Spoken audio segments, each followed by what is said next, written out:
I made a little drawing of the R that I'm gonna execute, and what I noticed here, I have a square form that I'm playing my shapes inside of the square form. So what I'm gonna do on this square grid paper, I'm gonna start doing drawing of the grid. So what I'm doing here, I'm gonna divide this into 3 evenly spaced out grid, and I'm gonna do some 45-degree angled lines.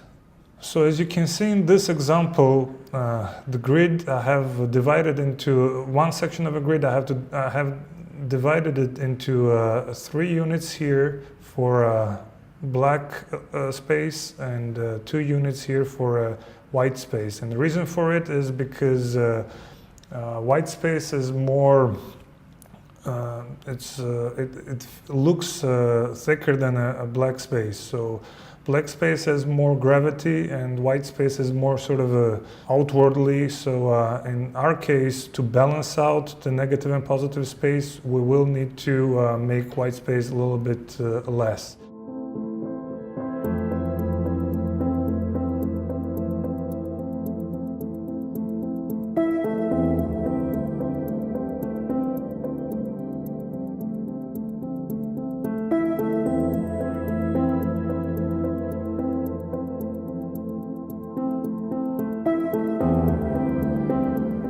So here we have almost finished mark.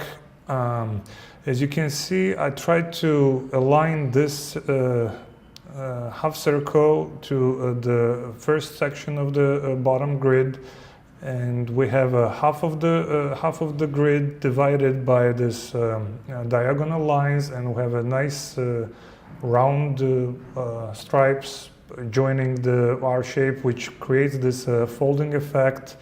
And after we execute it, we're gonna add some shadows to it, and on a dark background, it's gonna look top-notch.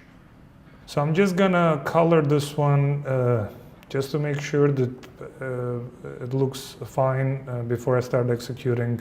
I always advise to do your maximum during your sketching process. This not only will make you a better sketcher, but also you will need less time you will spend less time on the computer, and in this case, pretty much I would say 70% of the mark is finished. What I can see already right now is that some of the horizontal lines will need a bit more thickness, but those are the things that I'm gonna experiment with on the computer. But at this point, 70% of the mark is close to the final outcome.